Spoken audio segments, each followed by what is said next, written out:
జమవగా సమయానికి కళ్ళెం వేసే కాలం వచ్చింది, ఆ స్వర్గానికి గొళ్ళెం తీసే మార్గం తెలిసింది.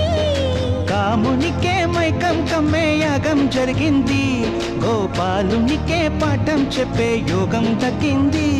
ఆ పాల పుంతని మలవేసి వరించే ఈ పూల పుంతలో పులకింతలు పుట్టించే నీ రసికతకే వేస్తా నా ఓటు, నా అలసటతో వేస్తా ఓటు.